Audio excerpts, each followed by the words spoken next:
नमस्ते and welcome to new Vaidya. This is Mohit Kumar Gautam और आज हम एंड करेंगे स्नेह अध्याय को। ठीक है, तो स्नेह अध्याय हम आज स्टार्ट उस क्वेश्चन से करेंगे जिसमें अग्निवेश पूछते हैं आत्रेय से कोष्ठों के बारे में कि कोष्ठ कितने प्रकार के होते हैं। तो कोष्ठ हम जानते हैं 3 प्रकार के होते हैं, मृदु, मध्यम और क्रूर। खैर इसके बारे में हम श्लोक के माध्यम से देखेंगे। टॉपिक है हमारा मृदु कोष्ठ, क्रूर कोष्ठ। तो मृदु कोष्ठ की बात करें तो मृदु कोष्ठ त्रिरात्रेण स्नेह्यत्यक्षोपसेवया। इसमें क्या कहा जा रहा है कि जो मृदु कोष्ठ होते हैं, जो मृदु कोष्ठ के लोग होते हैं वो त्रिरात्रेण मतलब 3 दिन, 3 नाइट्स मतलब 3 दिन है ना। 3 दिन में स्नेह्यति मतलब स्नेह पान लक्षण। ठीक है, स्नेह्यति मतलब स्नेहपान के लक्षण। अच्छा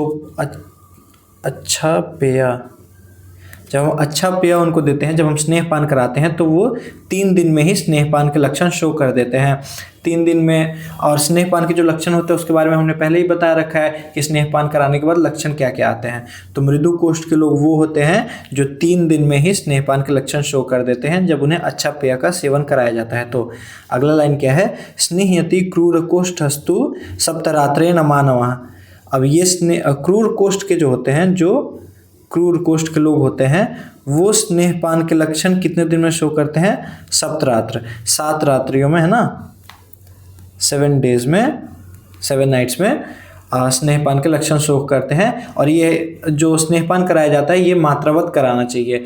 ये नहीं कि अगर हम कम मात्रा में अगर कराते हैं या सही मात्रा में नहीं देते हैं तो हो सकता है कि मृदु कोष्ठ वाले 3 दिनों में स्नेहपान के लक्षण शो ना करें, है ना, ऐसा भी हो सकता है। तो मात्रावत जब हम स्नेहपान कराएंगे सही ढंग से तब 3 दिन में मृदु कोष्ठ वाले स्नेहपान के लक्षण शो करेंगे और क्रूर कोष्ठ वाले 7 दिनों में स्नेहपान के लक्षण शो करते हैं। ठीक है, आगे जब हम देखते हैं मृदु कोष्ठ के लक्षण, तो मृदु कोष्ठ के जो लोग हैं उनको कभी कभी अगर विबंध हो गया, कॉन्स्टिपेशन हो गया, तो उस केस में हमको विरेचन जब कराना होगा तो हम किन किन चीज़ों से करा सकते हैं। देखिए, गुड़म मतलब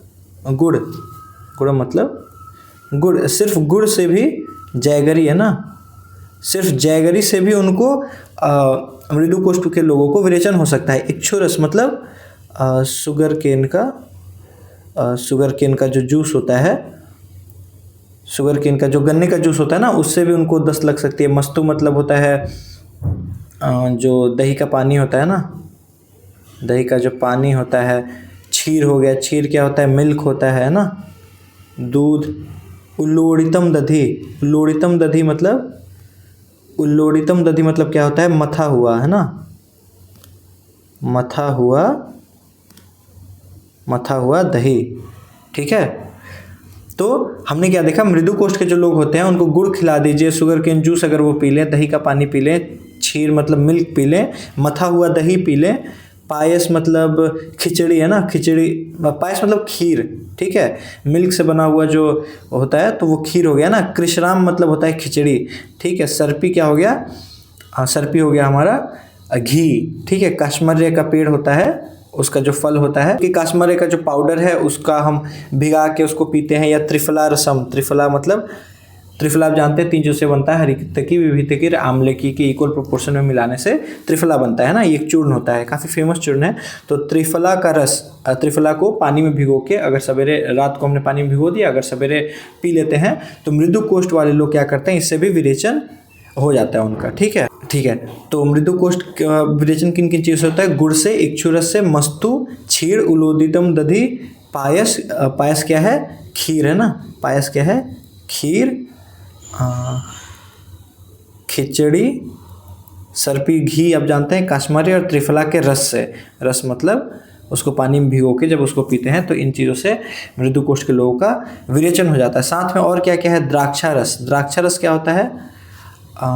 ग्रेप है ना, ग्रेप्स का अगर जूस पी लें, द्राक्षा ग्रेप से ही बनता है ना, हमारा मुनक्का भी बनता है ग्रेप से ही, किशमिश भी बनता है। तो इनको रात को पानी में भिगो के सुबह पिया जाए इनका पानी। पीलू रसम, पीलू एक पेड़, एक फल होते हैं, पीला पीला कलर के, छोटे छोटे होते हैं, टेढ़े मेढ़े उनके पेड़ होते हैं। ठीक है, तो उसका रस अगर पिए। जलम उष्णम मतलब लुकवम वाटर पिए, अथापिवा, है ना, और तो लुकवम वाटर पिए और साथ में क्या है मध्यम व तरुणम, मध्यम मतलब अल्कोहल, तरुणम मतलब फ्रेश ना, तरुणम मतलब फ्रेश हो गया, मध्यम मतलब अल्कोहल, लिकर हो गया है ना, लिकर। तो फ्रेश अल्कोहल, क्योंकि पुराना जो अल्कोहल होता है वो क्या होता है, वो लाइट हो जाता है ना, तो फ्रेश अल्कोहल पित्वा, पीने से मृदु कोष्ठ के लोग क्या करते हैं, विरेचन करते हैं। ठीक है, एक बार फिर से मैं बता दूं, गुड़, इक्षुरस, दही का पानी, मिल्क, मथा हुआ दही, खीर, खिचड़ी, घी, कास्मरे और त्रिफला का जो भिगोने के बाद जो पानी होता है उसको पीने से, ग्रेप्स की जूस, पीलू फल जो होते हैं उनके रस से, लुकोम वाटर से, फ्रेश अल्कोहल से मृदु कोष्ठ के लोग क्या होता है, उनका विरेचन हो जाता है। ठीक है, ये तो हमने देख लिया क्रूर कोष्ठ के लक्षण। ठीक है, कि किन किन चीज़ों से नहीं सॉरी मृदु कोष्ठ के लक्षण, कि मृदु कोष्ठ के लोग किन किन चीज़ों से उनका विरेचन हो जाता है। आगे हम देखते हैं क्रूर कोष्ठ का। तो इसमें दिया है, इसमें क्या दिया है, विरेचयन्ति न एतानि क्रूर कोष्ठम कदाचन भवति क्रूर कोष्ठस्य ग्रहणी अत्युल्बण अनिला, अत्युल्बण अनिला है ना। इसका मतलब क्या है, विरेचयन्ति न एतानि क्रूर कोष्ठम कदाचन, जो क्रूर कोष्ठ के लोग होते हैं वो न मतलब नहीं, नॉट, एतानि मतलब इन चीज़ों से, बाय दीज है ना, नॉट बाय दीज, तो इन चीज़ों से इनका विरेचन नहीं होता है, नॉट बाय दिस इनका विरेचन होता है ना। इनका विरेचन जो ऊपर मेंशन चीज़ें थी, जिन चीज़ों से मृदु कोष्ठ वाले लोगों का विरेचन हो जाता था, उन चीज़ों का सेवन करने से क्रूर कोष्ठ के लोगों का विरेचन नहीं होता है।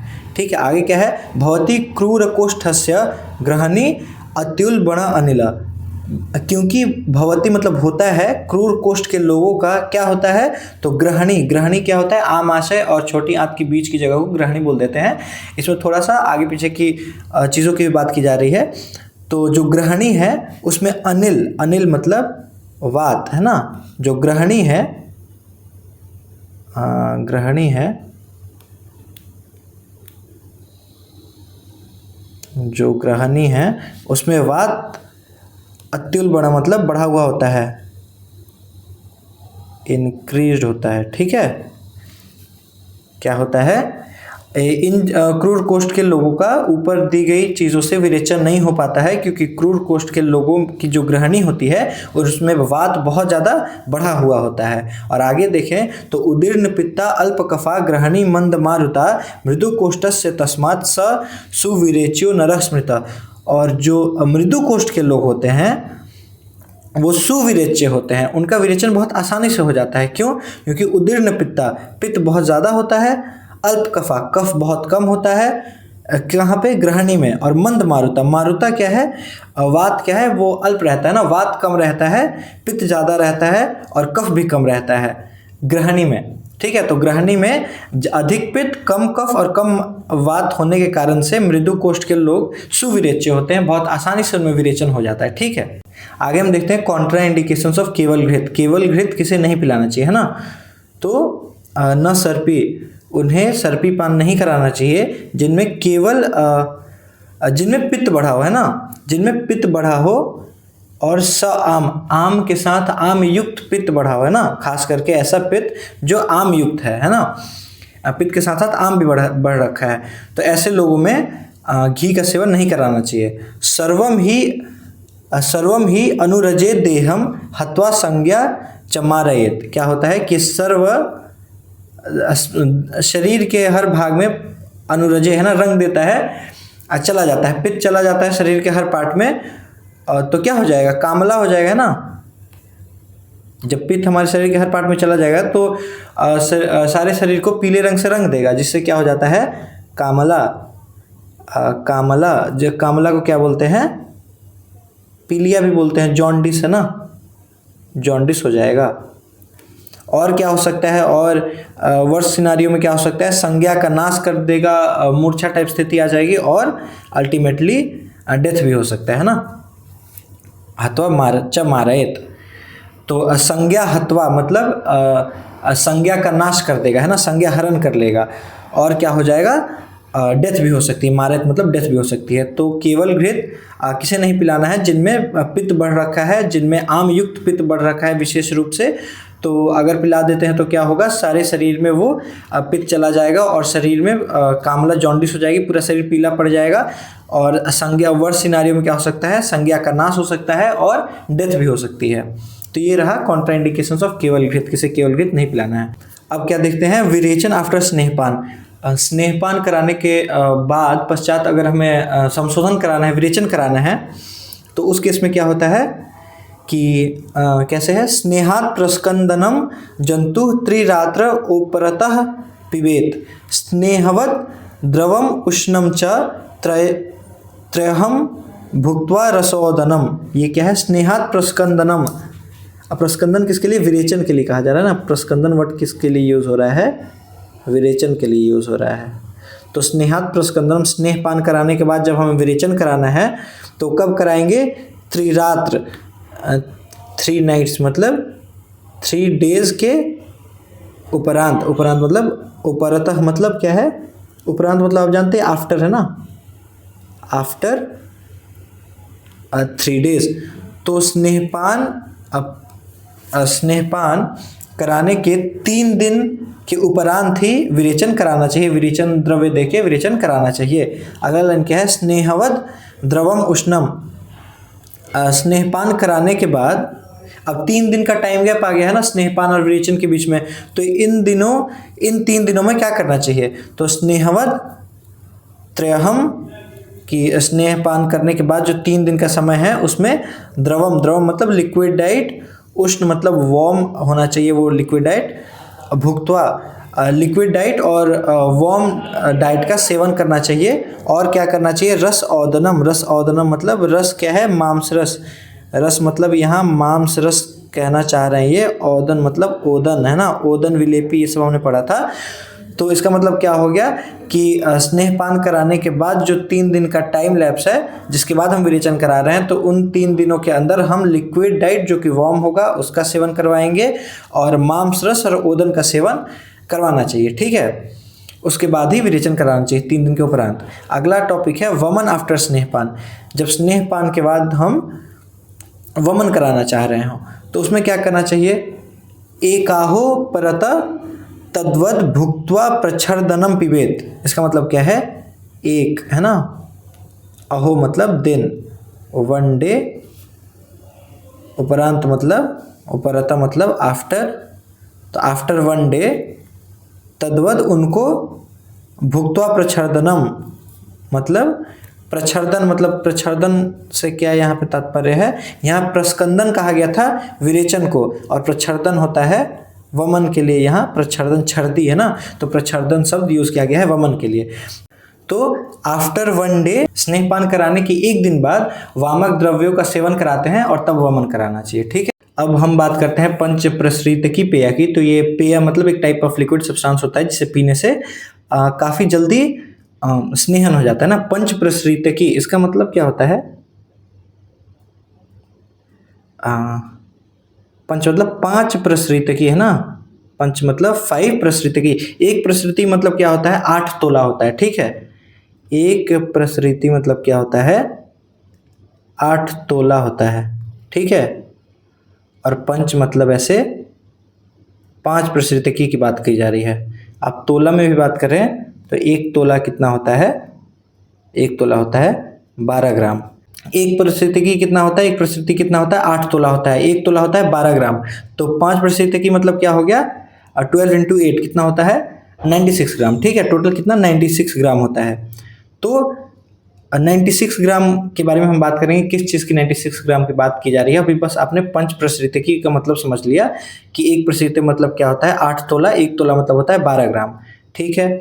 तो पंच प्रसृतिकी पेय हो या फिर, और यहाँ बीच में मैं लिख देता हूँ, और पायसो मांस मिश्र का। पायसो मतलब खिचड़ी हमने बनाया जिसमें मांस मिश्र का, माशा मिला के, माश मतलब ब्लैक ग्राम जिसको उड़द दाल भी बोलते हैं ना, उड़द लिख देता हूँ ना, उड़द दाल, उड़द दाल मिला के जब हम खिचड़ी बनाते हैं, खिचड़ी या खीर जो भी कह लीजिए, पायस मतलब खीर ही होता है ना, खीर। तो पंच प्रसिद्धि की पेय हो या फिर उड़द दाल मिलाकर हम खीर बना रहे हो, या क्षीर सिद्ध हो, ऐसा मिल्क पडिंग बना रहे हैं, मिल्क का वो बना रहे हैं, रेसिपी बना रहे हैं जिसमें बहुस्नेह, बहुत सारे स्नेहों को, बहुस्नेह मतलब बहुत सारे, मतलब 4 प्रकार के स्नेहों की, महास्नेह की हमने बात की थी, तो वो चारों प्रकार के स्नेह हमने डाल दिए। तो इससे क्या होता है, स्नेहयेद स्नेहन हो जाता है, चिरानरम, चिरात मतलब क्या होता है, जल्दी, फास्ट, है ना, तो बहुत जल्दी से स्नेहन हो जाता है। अब बात करते हैं पंच प्रसृतकी की, कि ये होता क्या है ना, तो क्या है, सर्पी तैल वसा मज्जा तंडुला प्रसृत, 5 प्रसृतकी पेया पेया स्नेहनम इच्छता। ये क्या है, सर्पी मतलब घी, तैल, वसा, मज्जा, तंडुल मतलब राइस, इन सब को वन प्रसृत ईच लेना है। अब प्रसृत क्या होता है, तो ये एक मेजरमेंट का यूनिट है ना, प्रसृत मतलब होता है, एक प्रसृत होता है कितना, एक प्रसृत कितना होता है, मैं इसको इधर लिख देता हूं, 1 प्रसृत कितना होता है, 8 तोला। अब एक तोला कितना होता है, एक तोला कितना होता है, एक तोला होता है 12 ग्राम, ठीक है, एक तोला होता है 12 ग्राम, और एक प्रसृत होता है 8 तोला, मतलब एक प्रसृत कितना हो गया, 12 जा 96 ग्राम, है ना, तो 96 ग्राम हो गया एक प्रसृत मतलब। तो 1 प्रसृत ईच लेना है, तो सर्पी 1 प्रसृत लेना है, वसा 1 प्रसृत लेना है, मज्जा, तंडुल, इन सबको 1-1 प्रसृत लेना है, मतलब ऐसे पंच प्रसृत की पेया बनाना है ना, ठीक है।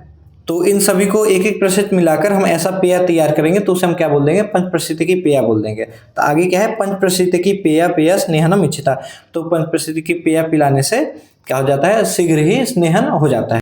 तो हमारा स्नेह अध्याय चैप्टर जो है वो यहीं पे खत्म होता है। आगे हम स्टार्ट करेंगे स्वेद अध्याय।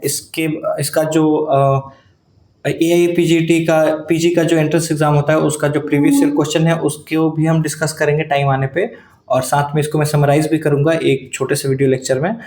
लेकिन इसके आगे जो हम स्टार्ट करेंगे वो है हमारा स्वेद अध्याय। अभी के लिए हम स्वेद अध्याय स्टार्ट करेंगे। तब तक के लिए keep smiling and keep learning.